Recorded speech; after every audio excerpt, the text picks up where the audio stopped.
In this video, as you can see, it says ln x. All right, so we're going to get a new fact, and that fact is the integral of 1 over x dx. Now what happens is that sometimes students see this and they attempt to do our little power rule. So they'll write it as x to the negative 1.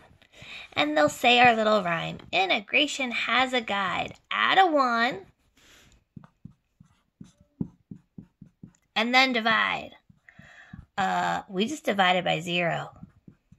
What the heck happened? Okay, what this is this is kind of like a fail-safe, where if we try and do this, it's like, uh-oh, we screwed up. Why did we screw up? Well, think about what function has a derivative of 1 over x, and it's not x to a power. It's the natural log. Okay, so when I take the derivative of the natural log of x, I get 1 over x. So this is a fact that we need to memorize. However, there's an interesting little thing that happens, and that is that the ln function is only defined for positive values. And since we don't know what part of 1 over x we're talking about, we have to throw in absolute values. Always, okay? So my integral of 1 over x dx equals the ln of the absolute value of x plus c. All right, so let me go ahead and show you how we can use this as I clean up my space, okay? So if I had something like, I don't know, the integral of 1 over x plus x squared that I wanted to integrate. So this 1 over x is just going to be the ln of x.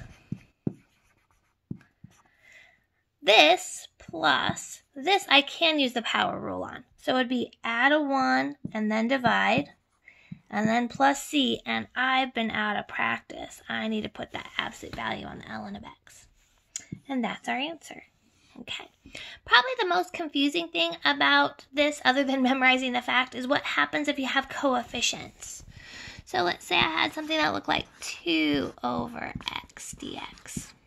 Sometimes people freak out. They're not sure what to do with the 2. So what I tell students to do is just bounce it to the side. So I'm not integrating it yet. I'm just pushing it off to the side. And now that 2 looks like a coefficient. So now I can do 2 ln absolute value of x plus c.